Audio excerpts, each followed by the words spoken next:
The thing about working doors for 11 years is you learn to read a room by its edges. Not the center's noise, movement, performance. The edges tell you who's about to break. The guy shifting his weight near the fire exit. The woman whose smile dropped the second her friend turned away. The kid gripping his bottle by the neck instead of the body. I read edges. That was my whole professional skill set. That, and being 6'4", 240, with a face my ex once described as pre-disappointed. My name is Dennis Volk. I was 36 years old. I bounced at a place called Radiance on West 4th, which sounds like a yoga studio but was actually a basement club that smelled like Red Bull and sweat 6 nights a week. I'd been there since I was 25. 11 years of standing at the same threshold, deciding who got in and who didn't based on a set of rules I could never fully articulate. Capacity, vibe, dress code, danger. My body was the instrument, a barrier people measured themselves against, and I was good at it.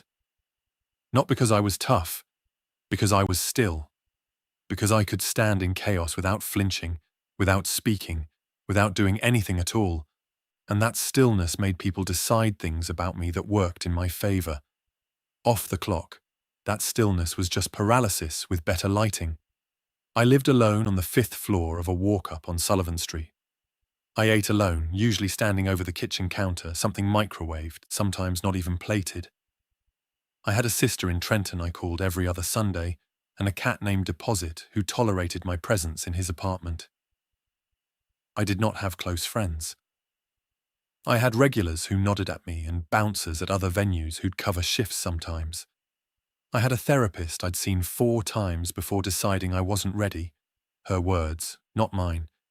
And a gym membership I used religiously because the gym was the one place where being large and silent was the whole point. I'm telling you this because you need to understand what I was before the world broke. Not a hero, not a leader, not someone who acts. I was someone who stands in place and lets the world move around him, and that worked fine when the world was following rules. The night it started, November 14th, I was riding the one train southbound from 14th Street at 2:47 in the morning. End of shift. The car was maybe a third full. A couple leaning into each other near the far doors. A maintenance worker in an orange vest reading something on his phone. 2 NYU-age kids with skateboard decks across their laps. A woman in medical scrubs sitting with her eyes closed, bag clutched in her lap like a child.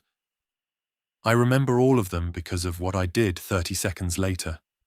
The train was between stations, somewhere under Greenwich Village, between 14th and Christopher, when it stopped. Not the slow deceleration of an approach, a hard brake, the kind that throws standing passengers forward and makes the overhead lights flutter like a moth caught between glass. Then, screaming from the next car forward. Not drunk screaming. Not fight screaming. A sound I'd heard exactly once in 11 years.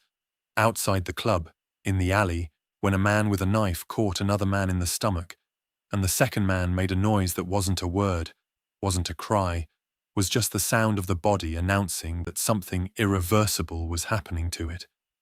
That sound, multiplied by 4 or 5 voices.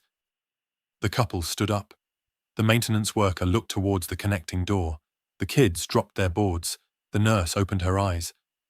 And through the scratched window of the intercar door, in the strobing half-light of the forward car, I saw a man on top of another man, and the one on top was pulling meat from the one below with his teeth, and the one below was still kicking, and 3 other people were doing similar things to 3 other people, and the car was red in places it should have been grey. I want to tell you I froze.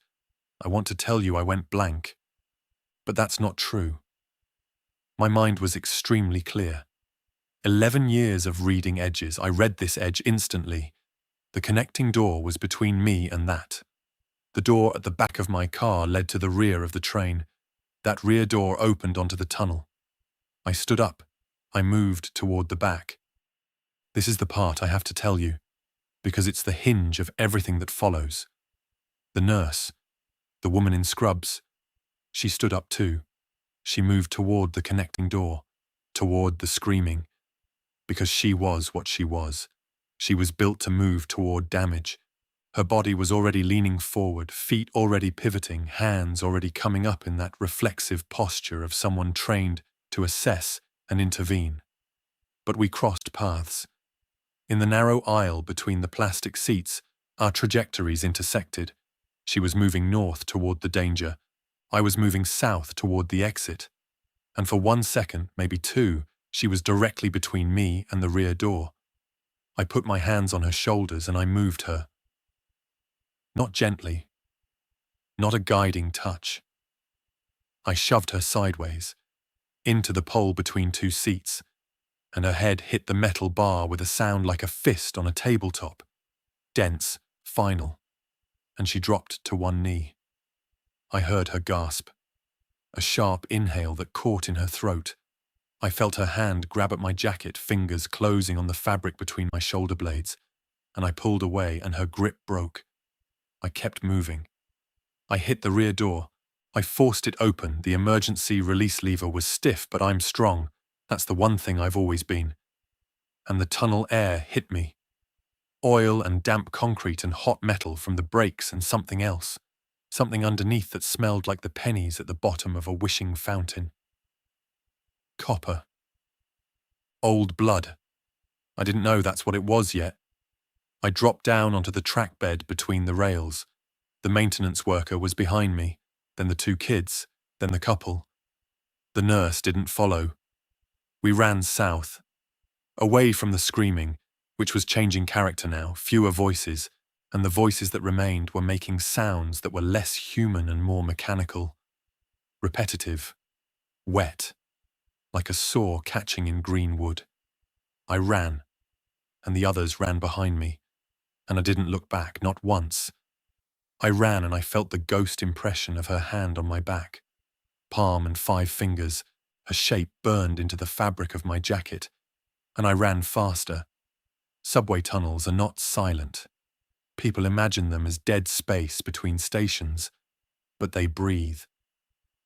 Water moves somewhere in the walls, a constant thin trickling that sounds like someone whispering in a language you almost recognize. Rats negotiate invisible territories. The third rail hums when it's live, and that night it was still live, still carrying voltage, so the tunnel had that electric undertone like standing too close to a transformer. We'd gone maybe 100 yards when the maintenance worker called out. "Stop! Stop! The express track! Stay center!" We stopped, gathered, breathing hard. In the dim maintenance lighting, those strips of fluorescent tubing every 50 feet along the tunnel wall, I could see the others for the first time since the train. The maintenance worker, mid-50s, dark brown, skin, close-cropped grey hair, a scar across the bridge of his nose that looked old and deliberate, like something earned, not accidental. His name tag read Claude. His breathing had a slight wheeze to it, controlled but present, the kind that comes from decades of tunnel dust. "Claude," he said, because he saw me looking at the tag, "and I know this tunnel better than the rats do, so stay close." The 2 kids, brothers, it turned out, Javi and Marco, maybe 19, 20, identical builds, lean and nervous, except Javi had a patchy moustache he kept touching like a talisman, and Marco had the watchful silence of someone who'd learned early that his brother did the talking for both of them. The couple. Thomas, white, mid-30s, sport coat, expensive watch catching the fluorescent light every time he moved his wrist. His girlfriend, tall, black, late 20s, barefoot already because she'd kicked her heels off during the run, carrying them in one hand by the straps like weapons. "April," she said to no one in particular. Not introducing herself, more like confirming she still existed. And me, the largest person in the group, the one who'd arrived first on the track bed, the one they'd all followed without choosing to, because I'd gone first and momentum did the rest. They didn't know what I'd done to get here first. Not yet. Christopher Street Station is about 400 yards south, Claude said. He had a flashlight on his belt, yellow plastic, industrial, the beam already weak from a full shift's use. There's a maintenance alcove at about the halfway mark, emergency exit ladder, hatched to street level. Then let's go, Thomas said. Stay between the local rails, Claude repeated. Express track is to our left. Third rail's live on both sides. You touch it, they won't find enough of you to identify. We moved. Single file. Claude leading with his dying flashlight. Then the brothers. Then Thomas. And April. Then me. In the back. Where anything coming from behind would reach me first. I told myself this was fine. I told myself I was protecting the rear. The truth was simpler. I'd ended up here because I'd been first to run and last to organize, and the group had formed its structure around Claude's competence, and my body had become leftover. Excess. The thing that didn't fit the formation, so it went where empty space remained. The sounds from the train were gone now. Either distance had swallowed them, or whatever was happening back there had finished. The tunnel was just tunnel sounds, water, rats, the electric hum, our breathing, our footsteps on the gravel between ties. Then the lights went out. Not Claude's flashlight. The tunnel lights. Those fluorescent strips mounted along the wall every 50 feet. They died in sequence, north to south, each one clicking off with a small plastic sound like someone snapping their fingers. The darkness chased us, each section going black just behind us, then beside us, then ahead of us, until the only light in the world was Claude's dying yellow cone. "Keep moving," he said, voice steady, professionally calm. "The alcove's close." The dark was total. I've been in dark rooms, dark clubs, dark alleys at 3 in the morning. This was different. This was 60 feet of concrete and earth above us. No light source in any direction. The kind of dark that has weight. The kind you can feel pressing on your open eyes like thumbs. Claude's flashlight found the alcove 3 minutes later. A maintenance niche cut into the tunnel wall. 8 feet deep, 6 feet wide, concrete on 3 sides, with a steel ladder bolted to the back wall leading up to a hatch in the ceiling. Claude climbed, pushed the hatch. The sound of metal hitting metal. A padlock on the street-side grate above. "Locked," he said, climbing it back down. Not panicking, stating a fact. "Locked from outside?" Javi asked. "Padlocked on the surface grate. City does it sometimes. Homeless access prevention." He said this with a flatness that carried an opinion he didn't voice. "So, we keep going to Christopher Street," Thomas said. "We keep going, but the flashlight's got maybe 20 minutes left in it." "I have my phone," Javi said. 60%. "Save it. I'll use what I've got first." We didn't keep going. Not immediately. We stayed in the alcove for a while. I don't know how long, maybe 30 minutes, because the sounds from the tunnel had changed. Not from behind us, from the north and from the train. From ahead, from the south. Dragging, scraping. The sound of something moving across gravel without lifting its feet. And under that sound a clicking, irregular, organic, that I eventually understood was teeth. Jaws working, biting at nothing. The mechanical repetition of a mouth performing the only function it remembered. "There's something between us and the station," Marco said, first words I'd heard from him.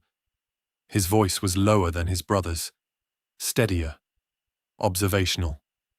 "Could be one, could be more." Claude aimed his flashlight south down the tunnel. The beam was so weak it illuminated maybe 15 feet before dissolving into brown murk. We couldn't see what was making the sound. "How far is Christopher from here?" I asked. My voice felt unused, rusty. 200 yards, maybe less. "And whatever that is it between us and the platform?" "I can't tell distance on sound alone. Not down here, echoes lie. We waited. The sounds continued. Dragging, clicking, that wet jaw repetition. But they didn't get closer. Whatever it was, it seemed to be moving laterally. Maybe along the far wall, maybe crossing from one track to another. We wait, Claude said, until I can be sure. So we waited in the alcove. 6 people in a space designed for one. I sat against the cold wall with my knees drawn up, and I felt the handprint on my back like a brand. April was across from me, close in that space, unavoidable, and I could hear her breathing. Quick and shallow, controlled but not calm. 43 minutes. That's how long we sat in the dark before Claude's flashlight died completely. I know because I checked my phone once, just the time, screen dim to minimum. And it was 3:31 when we entered the alcove and 4:14 when the flashlight gave its last flicker and went black. Total dark. Again. And now permanently. I need to tell you about time in the dark because it doesn't work the way you think. You imagine that without light, time simply becomes unmeasured, that you lose track and hours blur. That's not it. What happens is that time becomes purely somatic. You feel it in your bladder, your stomach, your joints stiffening, your mouth going dry. Time becomes a series of bodily complaints with no external reference, and each complaint feels enormous because there's nothing else to attend to. My phone said 4:14 when Claude's flashlight died. I checked again at what felt like 3 hours later. It was 4:47. We talked intermittently. Voices in the dark. Disembodied. Overlapping. Sometimes startling because you'd forgotten exactly where someone was sitting. Thomas theorized about gas leaks. Javi said bath salts like that Florida case. Claude said nothing about causes. He talked about the tunnel. Structure, distances, alternative routes. He knew the system like it was a body he'd spent 30 years maintaining. There's a cross passage at about 100 yards south, he said. Connects the local to the express tunnel. If whatever's ahead of us is on our track, we might be able to cross over to the express side, pass it, then cross back. Might? Thomas said. I haven't walked that cross passage in 2 years. It might be gated, might be flooded, might be clear. I don't know without seeing it. And we can't see anything. We have phones, which we'll need later, which are finite. Everything's finite, Claude said. That flat tone again. Not philosophical, just factual. The sounds from the tunnel had gone quiet sometime around 5. The dragging, the clicking faded south or stopped or something else. We couldn't know which. At what my phone said was 6:30, I made a decision. I stood up, my knees cracking, my back aching from the concrete, the cold having settled into my joints like sediment, and I said, I'm going to look. With what? Claude asked. My phone, quick look.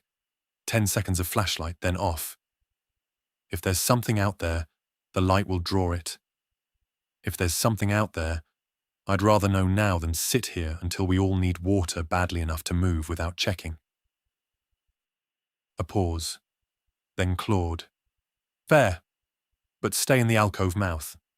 Don't step onto the track bed. I moved to the edge of the alcove, felt the wall end under my fingers. The tunnel air was different from the alcove air. Cooler, wetter, with more movement. I held my phone out in front of me, took a breath, and turned on the flashlight. The beam was white-blue and sharp compared to Claude's old yellow cone. It shot down the tunnel and illuminated 50, 60 feet of track bed, gravel, wooden ties, the steel rail gleaming, the tunnel wall with its cables and junction boxes, water pooled between ties reflecting the light back. No movement. Nothing in the visible stretch of tunnel. Nothing standing. Nothing dragging. Nothing clicking. But on the ground, maybe 40 feet south, a shoe. A single men's dress shoe, brown, lying on its side between the rails. And next to it, darker against the dark gravel. A smear. A wet trail, wide as a body, leading from the center of the trackbed toward the far wall and disappearing into a maintenance notch on the opposite side. I turned off the flashlight. "Clear ahead," I said, "for now." But something came through. "There's a drag mark." "Leading where?" Claude asked. "Far wall, into a cutout on the express side." Silence. Then Claude, "That's a signal relay housing. No exit. Whatever went in there, it's still in there." "How far from our path?" "If we stay against the near wall, 20 and 25 feet, we'd pass it. And if it comes out while we're passing, then we run, 200 yards to the platform. In the dark, I'll guide. I know the wall, but we'll need light for the last 30, the platform edge. If you miss it, you go down onto the express tracks." We discussed it. Thomas wanted to wait for the tunnel lights to come back, for rescuers, for the world to correct itself. April said nothing. The brothers deferred to Claude. Claude deferred to the group. "I'm going," I said. "Whoever wants to come can come. Whoever wants to wait can wait." Different from the train. Different from the first time I'd said something like this. Because this time, I wasn't saying go without me. I was saying come with me. And I meant it. Not because I was brave, I absolutely wasn't, but because the idea of sitting still in that alcove for one more hour was worse than whatever was in the dark. My body couldn't take it. 11 years of standing, not sitting, and now the stillness that had always served me was eating me alive. Everyone came. We moved in a line against the near wall, the local trackside, right hands brushing concrete and cable conduit. Claude led by touch, his fingers reading the wall like braille. I was second, close enough to hear his wheeze, close enough that when he stopped I could relay the stop backward by pressing my hand against the person behind me, which was Javi. No lights. Pure dark. One foot in front of the other. Gravel shifting under boots and bare feet and sneakers. We passed the signal relay housing. I knew because Claude whispered "here," and I felt the air change on my left. A gap in the wall. An opening, cooler air from the express tunnel beyond. And from inside that gap, a sound. Not loud, not close. Just present. That jaw clicking. That mindless rhythmic biting at nothing. We moved faster, not running. Running in the dark would mean a broken ankle on the uneven trackbed. But that urgent shuffle that sits between walk and jog. Each of us breathing too loud. Each of us trying not to breathe too loud. 50 yards. 100.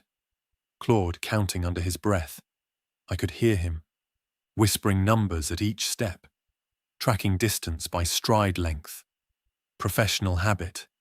The kind of thing you do when your body has measured these tunnels for 3 decades. "Platform in 30, he whispered. "Need light." I pulled out my phone. 76%. Turned on the flashlight.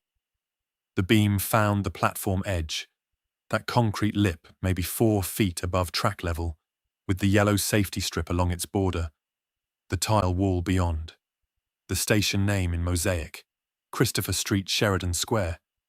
We scrambled up, Claude first. He knew where the service ladder was, a metal rung set into the platform face, and he pulled Javi up after him. Marco. Thomas boosted April, then climbed himself. I went last because I didn't need a boost. I'm tall enough to get my elbows onto a 4-foot ledge and muscle myself up. My arms shook doing it. Adrenaline, cold, hunger already starting. But they held. The station. Dim amber emergency lighting from backup batteries, still working on this circuit somehow. The tile walls, the benches, the darkened ad panels. A vending machine near the south staircase. 2 exits, south stairs, north stairs. And on both staircases, bodies. 4 on the south side, 2 on the north. Crumpled at the bottom of the stairs, in positions that suggested falling. Not decay, these were fresh, hours old maybe. Dressed in normal clothes, a man in a business suit, a woman in running gear, two others in jeans and winter coats. On the north side, a teenager in a school uniform, and an older man with a cane still clutched in his fist. All of them moving, not standing, not walking, twitching, fingers curling, jaws working, that same clicking we'd heard in the tunnel. Eyes open, tracking nothing, reflecting the amber light like cat's eyes. The man in the suit had a wound in his throat so deep I could see the grey column of his spine through the meat, and his legs were cycling slowly, like he was pedaling an invisible bicycle lying on his back. Spinal injuries, Claude said quietly. They fell down the stairs, broke their necks, their backs. They can't stand. But they're not dead, April said. No. They're going to get up eventually, Marco said. Claude didn't answer. Are they? I pressed. I don't know what they are, Claude said. I don't know what any of this is. But right now they can't reach us, and we're on a lit platform with walls and resources. That's what I know. The vending machine, the fire extinguisher on the wall, the utility closet behind the service window, the first aid kit. These were the things that mattered now. Inventory, not understanding. Understanding was a luxury for people who had enough water. Thomas broke the vending machine open within 10 minutes. 17 bottles of water, 9 bags of chips, 4 candy bars, 6 cans of Coke. Survival math. 6 people, 17 bottles, maybe 2 days of careful rationing before thirst became a crisis. We settled onto the platform. Not relaxing, nobody relaxed, but occupying the space, staking it, making it ours by presence if nothing else. And I sat against the wall near the north end, as far from the group as the platform allowed, and I listened to them begin the process of becoming a unit, a thing I'd never been part of, a door I'd always stood outside of. The first 2 days on the Christopher Street platform were defined by a negotiation nobody acknowledged was happening. Who decides things? In normal life, authority comes from credentials, titles, institutional backing. Down here it was simpler and more primal. Claude had knowledge. Thomas had volume. The brothers had youth and each other. April had composure. I had size. Claude became the operational leader by default. He knew the infrastructure, the possibilities, the dangers. When Thomas challenged him, Claude didn't argue. He just offered information and let the group choose. Every time they chose Claude's recommendation. Not because he was dominant, because he was right. Thomas became the pressure, the voice that asked, how long and what if and why are we just sitting here? Not useless. Necessary even. Someone had to push against patience. I became furniture. I don't mean that with self-pity, I mean it precisely. I was a large object positioned near the perimeter of the group's space. I consumed resources, water, food, but contributed nothing operational. I had no knowledge of tunnels, no medical training, no particular skill that applied. My one asset, physical intimidation, the ability to control a space by occupying it, was irrelevant against things that didn't respond to social cues. On the first day, I rationed myself to 1 bottle of water and 1 bag of chips. The group hadn't established rationing rules yet. Claude suggested it that evening, and everyone agreed. But I'd already been restricting. Not out of generosity, out of the sense that I hadn't earned more, that my presence in this group was already a debt, and consuming their supplies without contributing made the debt heavier. That's what it feels like to be the person who shoved someone down and ran.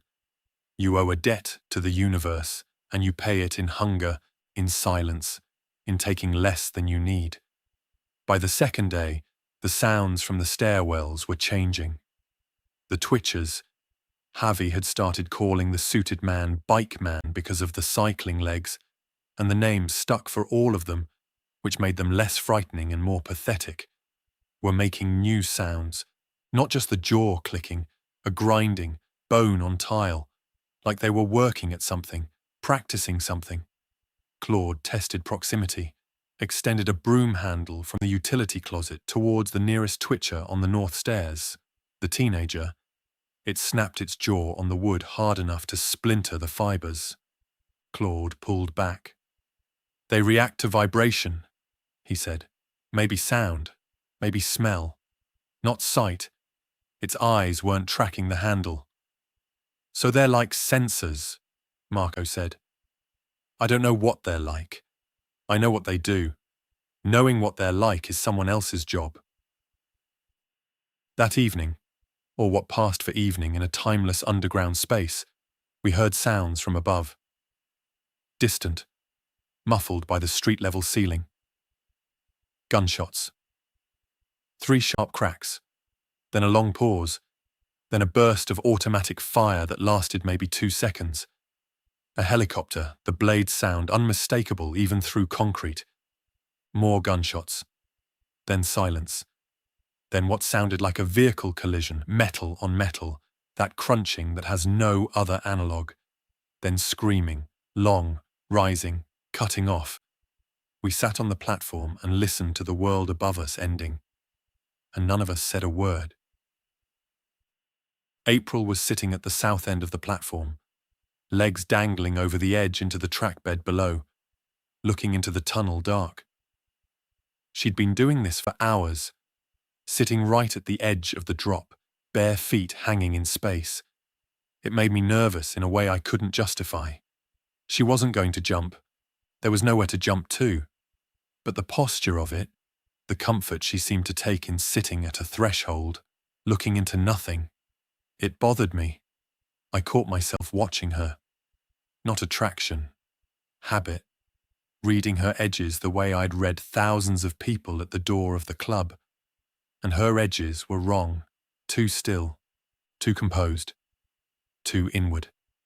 She was holding something in a pressurized container, and the seal was perfect, but the contents were unstable. I looked away. It wasn't my job to read her. I wasn't the door anymore. I was furniture. On the 3rd day, the emergency lights on the platform died.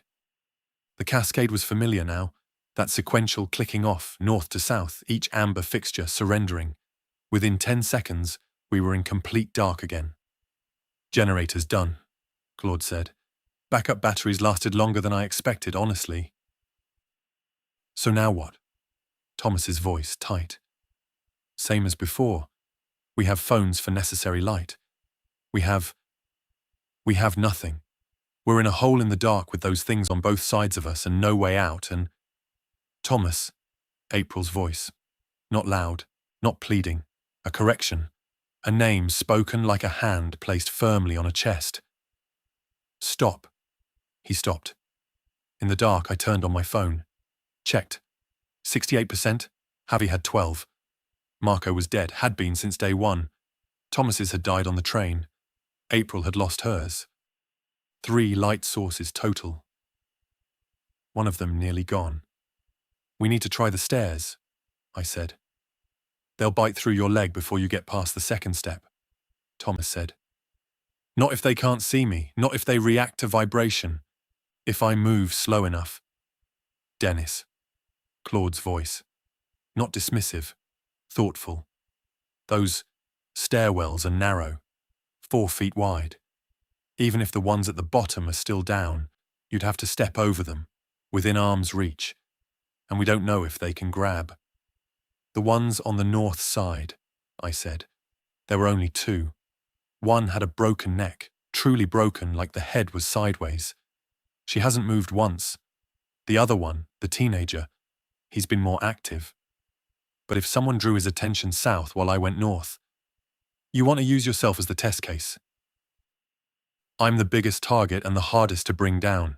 If it works, I can get to street level, assess, and come back for everyone else. Silence. I felt them weighing it. The logic was sound. The risk was mine to take. And underneath the logic, which I believed, which was genuine, was something else. The need to do something. The need to be useful. The need to contribute something that offset the debt. Let me think about it, Claude said. But we didn't get to test it, because on the fourth day the twitchers started getting up. It was Thomas who noticed. Or rather, Thomas, who stepped too close to the south stairs to stretch his legs and heard the change in sound and yelled. I turned on my phone, 61%, and the beam caught Bike Man on his feet. Vertical. Not standing well, his spine was wrong in multiple places, giving his torso a zigzag quality, and his legs were still cycling even upright, producing a shuffling lateral drift that scraped his shoulder along the tile wall. But he was up, and moving, and his head turned toward the light. "North stairs," Claude said. "Now, everyone move." We ran the length of the platform. In the dark, by phone light, 6 people, bare feet and boots and sneakers slapping concrete, converging on the north staircase. The woman was still down, truly broken. She hadn't moved in 4 days, and she didn't move now. The teenager was up, half up, on his hands and knees at the base of the stairs, head hanging at an angle, jaw working, not climbing, not standing, but animate in a way he hadn't been 12 hours ago. "He's in the way," Javi said. "He can't stand," Claude said. "Look, his legs aren't working. He's pulling himself with his arms only." So we step over him, or we move him. I looked at the teenager on the staircase, maybe 16, 17, school uniform, khaki pants, blue polo with a logo I couldn't make out, one shoe missing. His fingers were gripping the tile of the bottom step, pulling himself forward an inch at a time, his dead legs trailing behind him. I picked up the fire extinguisher. "Dennis," Claude started. I brought it down on the back of the teenager's skull. The sound was wrong. Wet and dense, like stepping on a rotten pumpkin. But underneath that, something harder. Bone resisting, then not resisting. The body went flat. The arms stopped pulling. The jaw stopped clicking. I stood there with the extinguisher in my hands, red cylinder streaked. Dark. And I felt nothing. That's what I need you to understand. Not horror, not satisfaction, not guilt. Nothing. The same nothing I'd felt shoving the nurse. The same nothing I felt standing at the club door turning away a crying girl because she wasn't on the list. My body did things and my inside stayed flat. That's not strength. That's damage. I know that now. "Go," I said. "Up, now." They went. Claude first, stepping over the still body, testing each step with his boot before committing weight. Javi and Marco behind him. Thomas pulled April by the hand and they went together. I went last, fire extinguisher still in my grip, because I couldn't think of a reason to set it down. The stairwell was narrow, 4 feet, like Claude said. Tile walls, metal handrail, 15 steps to a landing, then 15 more to the mezzanine level. The teenager's body was at the bottom, still now, truly still. The woman beside him hadn't reacted at all, head at its permanent wrong angle, eyes open and tracking nothing. At the top of the second flight, the mezzanine, turnstiles, the token booth window, dark and empty. And the final stairs to street level. 2 exits, east and west. The east exit gate was open, the metal emergency bar pushed outward, and beyond it, daylight. Thin, cold, grey November daylight filtering down the stairwell from street level. The most beautiful thing any of us had ever seen. I could feel the whole group responding to it physically, bodies straightening, breathing deepening, a sound from April that might have been a sob or might have been a laugh, and was probably both. Claude went first to the top, looked out, came back. "Street's empty," he said. "Cars parked, storefronts closed, no movement within a block, but—" He paused. "There's blood. On the sidewalk, on a bench. Something happened up there. Recently. But nothing there now?" Thomas asked. "Nothing I can see." "Then let's go." We emerged onto 7th Avenue South, just below Christopher Street, at what my phone said was 11:47 a.m. on November 18th, 4 days underground. The city was wrong in a way that took my brain several seconds to pass. Everything was physically intact. Buildings standing, cars parked at meters, a coffee cup on its side near a bench still dripping, a newspaper vending box with that morning's post behind the glass. No fires, no collapse, no Hollywood destruction, just absence. The absence of people was so complete that it registered as sound, or rather, as the lack of it. No traffic, no voices, no jackhammers or delivery trucks or music from storefronts or the endless baseline hum of 8 million lives stacked on top of each other. Just wind between buildings, and somewhere distant, a car alarm cycling through its patterns, and beneath everything that faint copper smell. 2 blocks south, between parked cars, something moved. A shape. Upright, bipedal, but wrong in the way it carried its weight. Listing to one side, one arm hanging longer than the other. It moved between a taxi and a delivery van and disappeared from sight. "We need to get inside," Claude said. "Somewhere with walls. Defensible. Now." We moved west on Christopher, staying tight, staying quiet. The street was residential, brownstones, a dry cleaner, a pet grooming salon with a back in 15 minutes sign in the window that would never be honored. I scanned every doorway, every alley mouth, every window. Reading edges. The only skill I had that applied up here. The laundromat on Bleecker was Claude's choice. Practical reasons.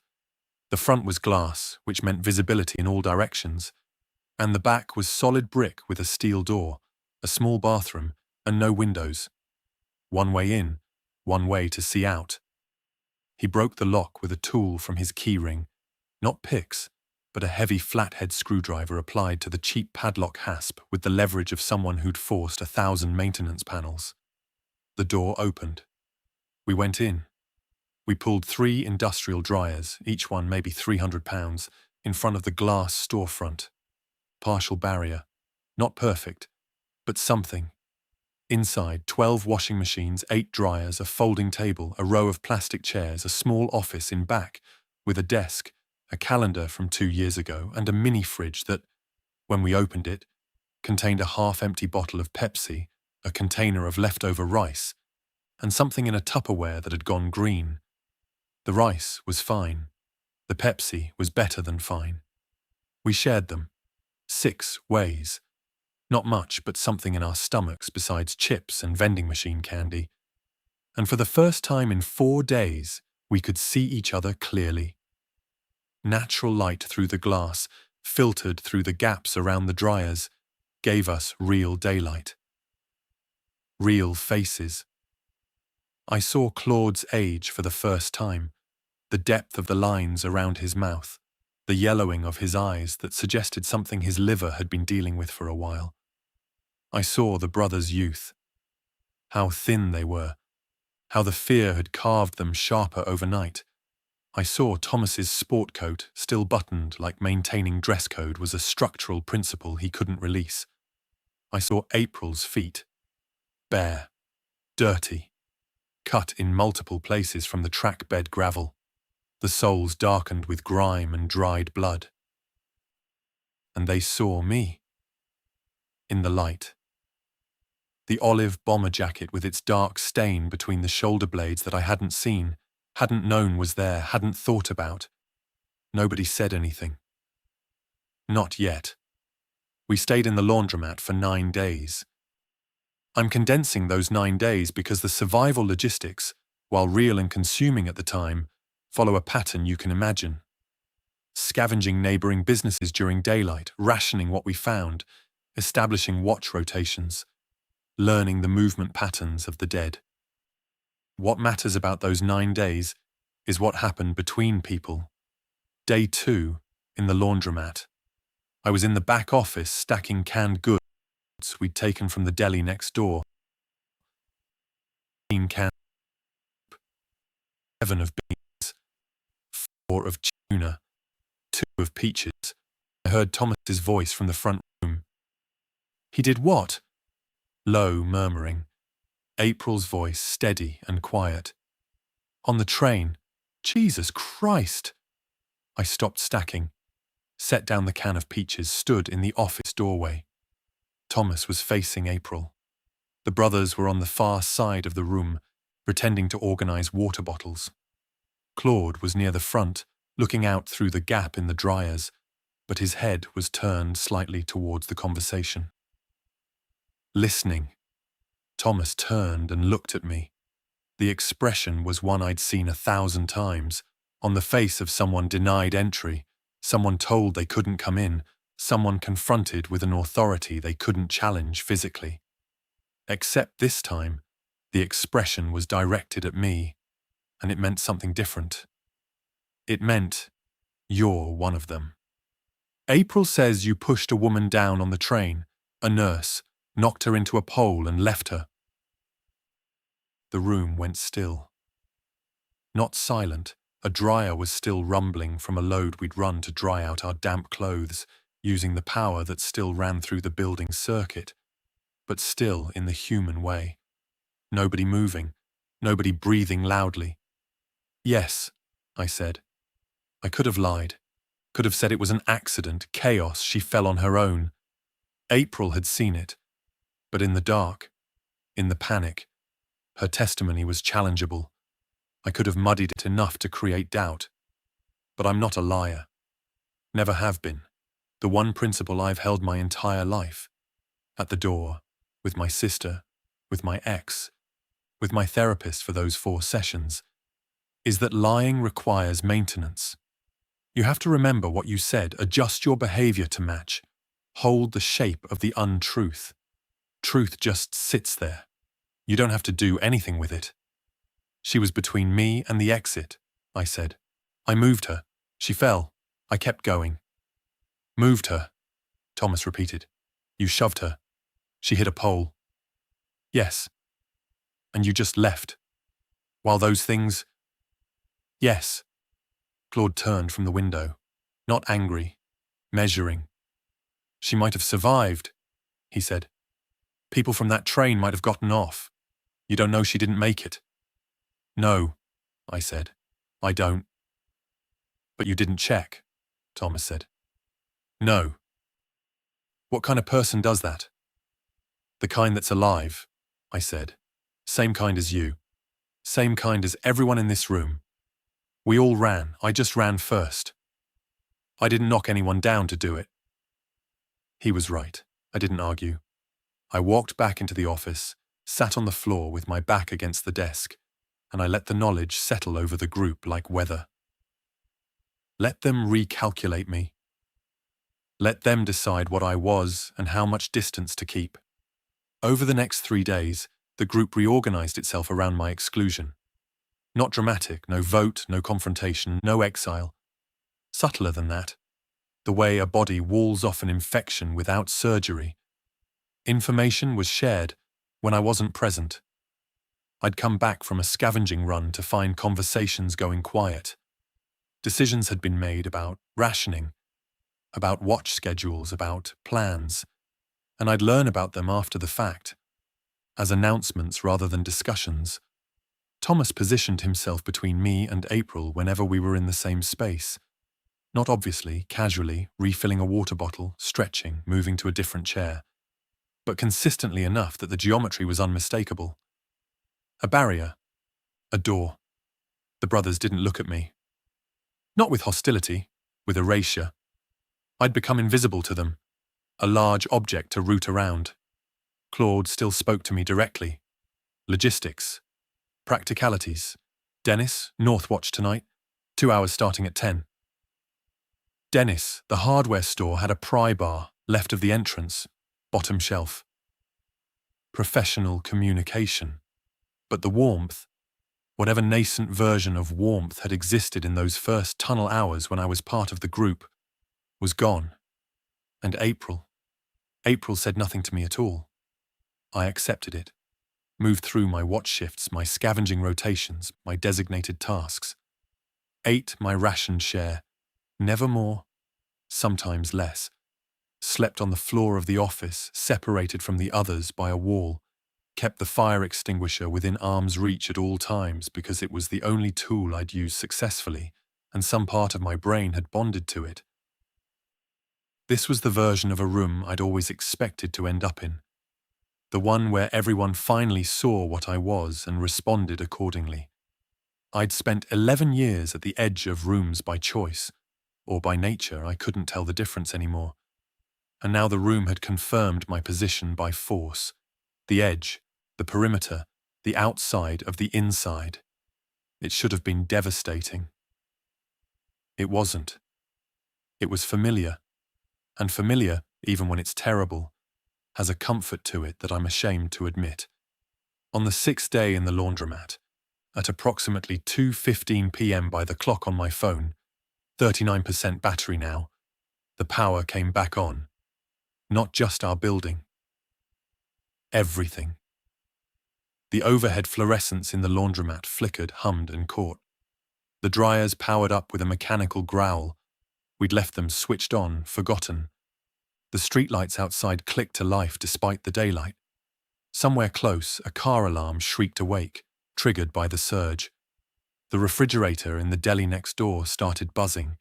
I could hear it through the wall, a muffled mechanical resurrection. And through the sidewalk grates outside, those metal grids set into the pavement above the subway, light poured upward from below. The tunnel lights were back. The station lights were back. Everything was back. "Con Ed's running," Claude said, standing near the dryer barrier, peering through a gap. "Or someone got a generating station online." "Military?" Javi asked. "Maybe. Probably. Someone with resources." Within an hour, Thomas's phone, which we'd been charging from a portable battery pack found in the hardware store, picked up an AM signal. Choppy, automated, looping every 90 seconds. Shelter in place. FEMA processing centers at Javits Center, Barclays Center and Yankee Stadium. Avoid infected individuals. Do not approach any person exhibiting non-voluntary motor behavior. Military escort available at designated collection points. Shelter in place until... Loop. Again. Again. "Javits," Thomas said immediately. 20 blocks north. "Through Midtown," Claude said. "In daylight, with the grid on. They're slow in light. We've seen that for 6 days. Every time the sun's up, they're sluggish. Now we've got artificial light too. Every block, every building, every street light." He wasn't wrong. For the first time in 9 days underground and 6 days barricaded, there was somewhere to go. A destination. A system. Military, government, organized, that was broadcasting its existence. "I'm going," Thomas said. "April. We should go." April looked at him, then at the floor. Then, a flick of her eyes towards me, quick enough that if I hadn't spent 11 years reading micro-movements, I would have missed it, and back to Thomas. "Okay," she said. The decision to move was made within the hour. Thomas and April, the brothers who'd been deferring to the group consensus since day one and weren't about to stay behind alone. Claude, who didn't want to go, I could see it in his body language, the reluctance, the way he kept checking the dryer barrier like he was leaving a home. But who couldn't justify staying for a group that no longer existed? And me. The last to speak. The one whose participation had to be requested rather than assumed. "Dennis," Claude said. "We're going." "I know." "You coming? Do you want me to?" Claude looked at me for a long moment. Then he said, 20 blocks of zombie-infested Manhattan. I want the biggest person in the group between me and them. Not friendship. Not forgiveness. Utility. He was offering me what I'd always been. A body in a doorway. A barrier. A piece of functional infrastructure. "You walk in front," Thomas said from across the room. Not asking. "I always do," I said. It wasn't true. I'd been in the back since the tunnel. But it could become true. That was the offer. Walk ahead. Absorb the first contact. Be the thing between the group and the threat. Earn your place through expendability. We left at noon. The sun was high, thin behind November overcast, but present. Every streetlight burning. Every storefront fluorescent buzzing. The city looked almost normal from certain angles. If you didn't look at the bloodstains on the concrete, if you didn't notice the cars with their doors hanging open, if you didn't see the shapes moving at the edges of blocks, slow and drifting in the combined light of sun and sodium vapor. I walked point, fire extinguisher in my right hand, phone in my left pocket, jacket on, the olive bomber with its handprint between the shoulder blades that I still hadn't seen, still didn't know was there in any conscious way, though some part of my body knew. Some part of me felt her hand there every second. The dead were everywhere, and they were slow.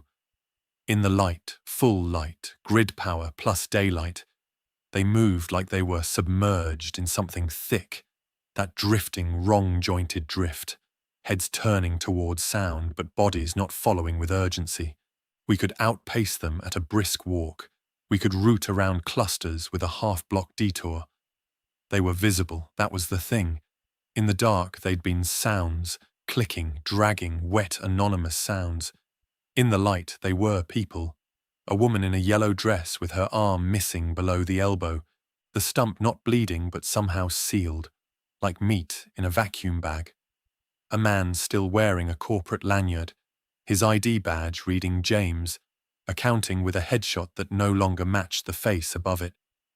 A teenager in a high school football jersey, number 22, the maroon and gold of a school I didn't recognize, walking in a tight circle in an intersection like a dog chasing nothing. I looked at each of them as I passed. I couldn't help it. 11 years of reading people, and now I was reading what used to be people, and the edges told me nothing. There was nothing inside these shapes to read. No intention, no psychology, no decision-making to anticipate. Just stimulus and response. Sound makes them turn. Proximity makes them reach. Light makes them slow. They were the opposite of everything I'd been trained to assess, and that made them more frightening than anything I'd ever stood in front of. We were at 18th Street, 2/3 of the way to Javits, when April screamed. Not at a threat. At me. At my back. I turned, and she was 3 feet behind me, frozen mid-stride, her face showing something I couldn't categorize. Not fear, not anger, something older than both of those. Recognition. "Take it off," she said. Her voice was shaking. The controlled composure she'd maintained for 13 days, underground in the laundromat, on this walk, was fracturing in real time. "Take it off right now." "April." Thomas stepped toward her. That's her. That's her hand. She grabbed him, and he... "Take it off." I reached behind me, felt the fabric of the jacket between my shoulder blades. Felt, with my fingertips for the first time, a stiffness there, a patch where the canvas had absorbed something and dried. I pulled the jacket forward over my shoulders, looked at the back. A handprint. 5 fingers clear as a stamp, dark brown against the olive-green fabric. Right between the shoulder blades. Right where I'd felt her grab. The nurse. Her hand. Her blood, because she'd been bleeding when she grabbed me. Her palm must have caught the pole edge when I shoved her and she fell. She'd grabbed my jacket with a bloody hand, and I'd pulled away, and I'd been wearing the mark of that moment for 13 days, and I hadn't known. In the dark, nobody could see it. In the light. "You've been wearing her this whole time," April said, crying now. Not for the nurse specifically. She hadn't known her, but for what the handprint was. Evidence. Record. The shape of a person trying to hold on and being left behind, preserved in dried blood on the back of the man who left her. The group had stopped. Javi and Marco stood together, faces unreadable. Thomas had his arm around April. Claude was watching me with that measuring expression. I took the jacket off. The November air hit my arms through my black t-shirt, the cold, immediate, sharp, cellular.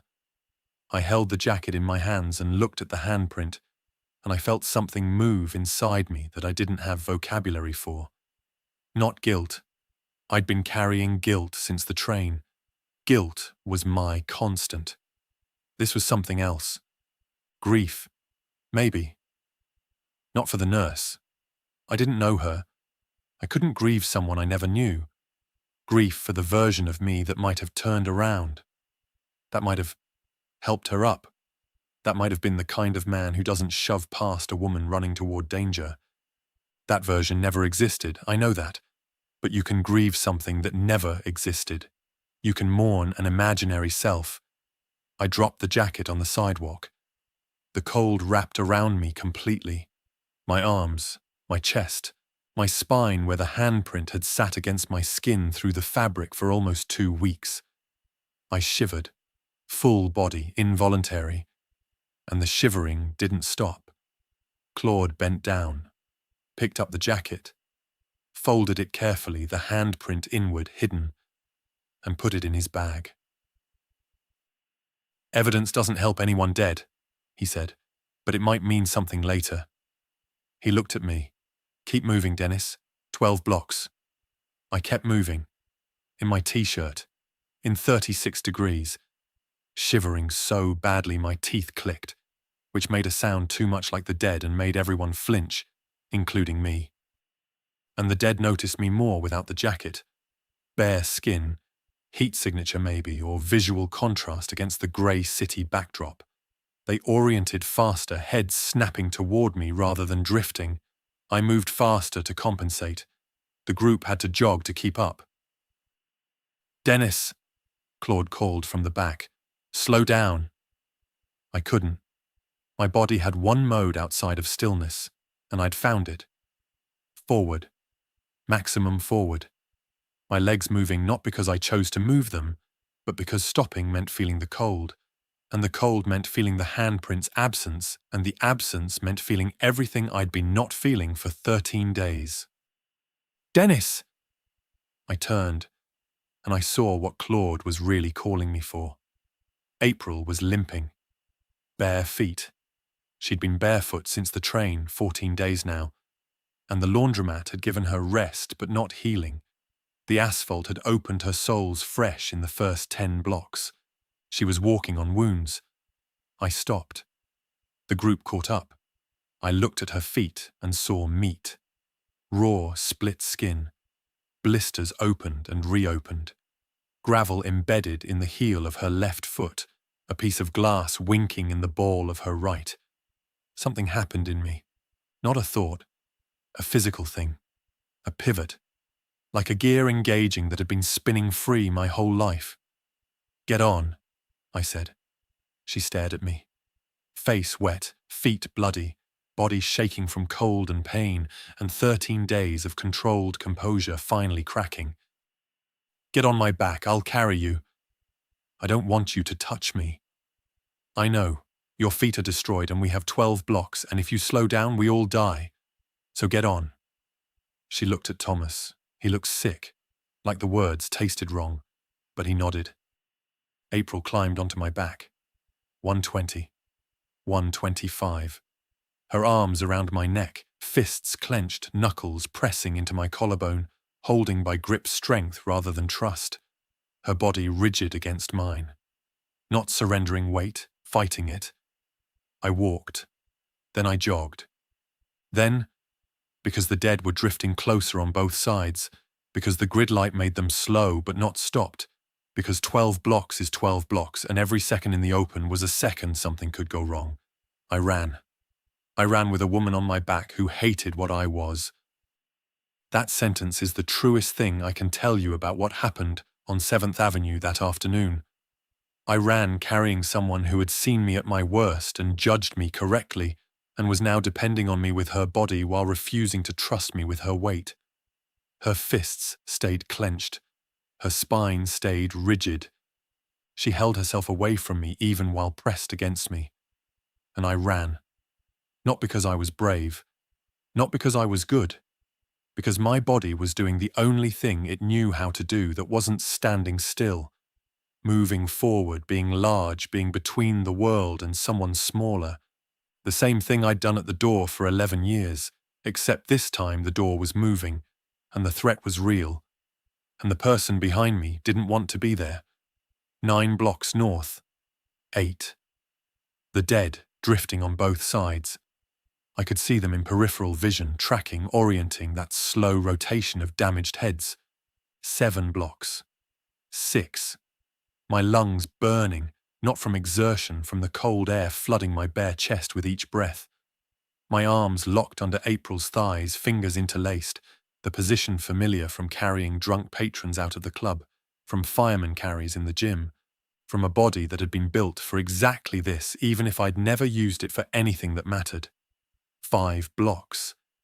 The lights went out. All of them. Simultaneously this time. Not the cascading failure of the tunnel, not a sequential death. Every light on every block, on every building. Dead. The grid failing again, or being cut, or overloading, or something else that I'd never understand because I wasn't an engineer, and understanding wasn't my job. The sky was overcast. The daylight was thin, grey, the colour of dirty dishwater. Without the grid supplement, the streets went dim. Not dark, but dim enough. And the dead woke up. I felt it before I saw it. A change in pressure, in the air, in the quality of the sounds around us. The sluggish drifters straightened. That wet joint sound accelerated. Heads that had been slowly tracking now snapped toward us with mechanical precision. "Run!" Claude shouted from somewhere behind me. I was already running, had been running. But now I ran differently, not jogging with weight, but sprinting with weight, my steel-toed boots hitting asphalt in a rhythm that jarred April against my back and tore something in my right shoulder that I felt pop and then burn and then go numb because adrenaline is a drug that demands payment later. 3 blocks ahead, blue-white light, portable floodlights on tall poles and a perimeter, military Javits Center. They had their own generators, isolated from the grid, and the light they threw was absolute. A circle of safety measured in lumens. I ran toward it like it was the only thing in the world. The brothers were ahead of me, younger, lighter, faster, no one on their backs. They were already at the perimeter, arms waving, voices shouting. Thomas was keeping pace to my left, his dress shoes slapping pavement, his face white with effort. Claude was behind me. Falling behind, I could hear his breathing. That wheeze opened up into something ragged, something wet, something wrong. He was losing ground. "Claude!" I shouted without turning, without stopping. "Keep going!" His voice was further back than it should have been. 2 blocks. 1. The floodlights blinding now, harsh white circles on the pavement. Soldiers behind jersey barriers, razor wire, a gap in the wire with 2 armed figures waving us through. I hit the light, crossed the wire. Soldiers grabbed April, pulled her off my back, past her to medics. I stood in the white light, chest heaving, shoulders screaming, legs shaking, half naked in the cold, and I turned around. Behind me, the dark beyond the floodlight's reach. The shapes moving in it. Faster now, closing on where we'd been, converging on the scent trail we'd left. Dozens of them. Maybe more. Filling the street. Claude wasn't there. "Is there someone behind you?" a soldier asked. Young face under a helmet. 19 maybe, rifle held with the confidence of training but not experience. A man. MT, a worker, he was behind us. He was... I stared into the dark. 30 seconds. 60. The shapes moved out there, silhouettes against the grey, wrong-jointed, converging. "Sir, we need you inside for processing." He knows the tunnels. He'll find a way. He knows every maintenance space. "Sir." Claude didn't come. 1 minute. 2. 3. The soldier put his hand on my bare shoulder, cold fingers on cold skin, and said what his training told him to say. "We'll send a unit at first light." I let them take me inside. Javits Center, the main exhibition hall, normally car shows, comic conventions, trade expos, was a field hospital and refugee center, cots in rows, the smell of antiseptic and unwashed bodies and military MRE heating packets, foil blankets catching fluorescent light, a child crying somewhere far off, the hum of generators, constant, mechanical, the sound of electricity being manufactured rather than delivered. They processed us. Names, ID, bite checks. Two medics with flashlights examining every inch of exposed skin while I stood shirtless and shivering. Temperature, blood pressure. A stamp on the back of my hand in UV ink that meant cleared. They gave me a grey t-shirt from a stack. Men's XL. Tight on me, but it was something. A foil blanket, a bottle of water, an MRE, beef stew, which I ate standing, the first hot food in 2 weeks, and the taste was so overwhelming that my hands shook, and I had to set the packet down and breathe before continuing. April's feet were treated by a medic who looked barely old enough to drink. Second-degree abrasions, early-stage infection in the left heel, embedded foreign debris in the right sole. They cleaned, debrided, bandaged, and gave her antibiotics and soft-soled hospital slippers. She sat on a cot 20 feet from me during the treatment, and she didn't look my way. I found a cot near the east wall, sat on it, stared at the ceiling, those industrial struts and hanging lights that are the same in every convention center in America. I thought about Claude, about his bag, somewhere in the dark with him or without him, with the folded jacket inside. The evidence, the handprint, carried into the dark by the one person in the group who'd still spoken to me like a human being at the end. An hour later, maybe 2. Time was soft again, not measured by phone anymore because my phone had died somewhere around 23rd Street, the last 7% burning out during the sprint. April sat on the cot across from mine, said nothing for a long time. I could feel her looking at me, reading me maybe, learning to read people the way I read them.